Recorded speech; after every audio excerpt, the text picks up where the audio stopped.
Hello అండి, welcome back to our channel. ఎలా ఉన్నారు అందరూ? నేను మీ ప్రమీల గౌతమ్. ఈరోజు ఎంతో సింపుల్ అండ్ టేస్టీగా ఉండే, చాలా సింపుల్గా ఉండే స్నాక్ చేసుకుందాం. అంటే అప్పటికప్పుడు పిల్లలు మాత్రం చాలా ఇష్టంగా తింటారు. అంటే డైట్ చేసేవాళ్ళు అట్లా ఇలా చేసుకుంటే వాళ్ళకు కొంచెం ప్రోటీన్స్ కూడా ఎక్కువగా ఉంటాయి. అంటే దీంట్లో కావాలంటే డైట్ చేస్తారు కాబట్టి షుగర్ స్కిప్ చేయొచ్చు. చాలా బాగుంటుంది, చాలా సింపుల్గా చేసుకోవచ్చు. దీనికోసం ముందుగా ఒక బౌల్ తీసుకొని దాంట్లో ఒక 2 ఎగ్స్ కొట్టి ఇందులో వేసుకోండి. అలాగే కాస్తంత కారం వేసుకోండి.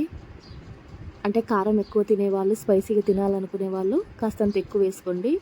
అంటే డైట్ చేయాలనుకునే వాళ్ళు ఈ షుగర్ని స్కిప్ చేసేయండి. చాలా సింపుల్గా, ఈజీగా, యమ్మీగా. దీంట్లోనే కాస్తంత పెప్పర్ పౌడర్ కూడా ఇందులో యాడ్ చేసి బాగా కలుపుకోండి. ఇలా కలుపుకొని ఒక 5 నిమిషాలు పక్కకు పెట్టేసుకోండి. అంతలోపు 4 బ్రెడ్ పీసెస్ తీసుకొని, అంటే మీకు ఇష్టం ఉంటే సైడ్లో కట్ చేసుకోండి.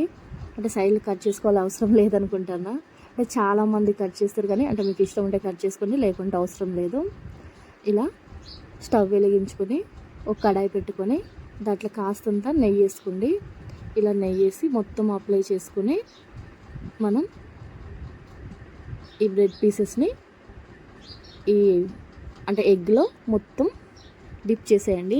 ఇలా మొత్తం 2 సైడ్ డిప్ చేసుకుని ప్యాన్ కాస్త వేడి కాగానే దానిపైన 4 పీసెస్ వేసుకొని, అంటే ఒక సైడ్ కాలిన తర్వాత ఇంకొక సైడ్ మెల్లగా తిప్పుతూ ఇంకో సైడ్ కూడా ఫ్రై చేసుకోండి. చాలా బాగుంటుంది, చాలా సింపుల్గా చేసుకోవచ్చు. అంటే ఒక షుగర్ స్కిప్ చేస్తే మాత్రం డైట్ చేసే వాళ్ళకు అంటే మార్నింగ్ కానీ ఈవినింగ్ కానీ ఇలా చేసుకుంటే కడుపు నిండుగా ఉంటుంది, హెల్దీ కూడా. ఒకసారి ట్రై చేయండి, పిల్లలు మాత్రం ఇష్టంగా తింటారు. అంటే మనం అందులో షుగర్ యాడ్ చేసాం కాబట్టి చాలా బాగుంటుంది టేస్ట్. అంటే షుగర్ టు స్పైసీగా చాలా బాగుంటుంది. ఒకసారి ట్రై చేయండి. నా ప్రాసెస్ కనుక నచ్చితే తప్పకుండా నా ఛానల్ని సబ్స్క్రైబ్ చేయండి, అలాగే సపోర్ట్ చేయండి.